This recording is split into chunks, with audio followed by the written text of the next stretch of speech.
سيارة فراري. بس فراري خربانة.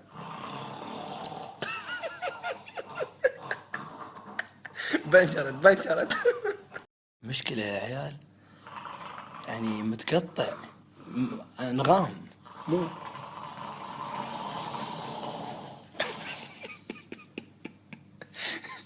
ايش هذا يا ابوي، ايش هذا؟ ابي انا نايم جنبي اسد. ربي يا عيال، احس اني في قهوة، احس انه في واحد يشيش. يا طيب تعال غير فحم. يشيش القلب. إن على ابو شكلك كده. بعد ما الخوات تقول لي حط يدك على راسه كذا وحرك راسه، بعدين حط راسه على قدام، بعدين رجعه على ورا.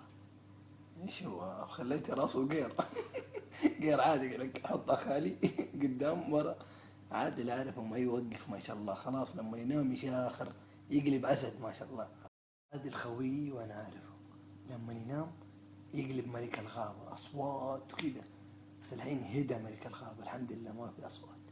يا رب يجلس على كذا يا رب، لانه ربي لو طلع اصوات زيادة لنوم امه في المطبخ. يا رجع يا عيال. يا شيخ الله يموتك يا شيخ، كان يشحن سكت والحين رجع. والله شكلي بتصل للدفاع المدني. ايش دخل الدفاع المدني؟ بتصل لحديقة الحيوان يجي يشيل. اللهم اني صايم، اللهم اني صايم. يا عيال دخل علي واحد يقول لي يا عادل اكتم نفسه 5 دقايق راح يوقف شخير. ايش اللي اكتم نفسه 5 دقايق؟ راح يموت. تتبهلل على امي انت؟ لا يا ابوي هذا خويي. كيف اكتم نفسه؟ لا بس الحمد لله الحين هدي الحمد لله. عادل حبيبي، هد التلفون وصفق كذي عند راسها، والله صفق بإيدك تصفق كيف يصفقوا.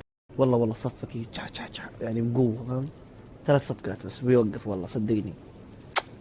بالله يا احمد لو مو اصفق، لو اجيب رابح صقر. يغني هنا ما راح يسكت. لا بس الحين هدي شوي.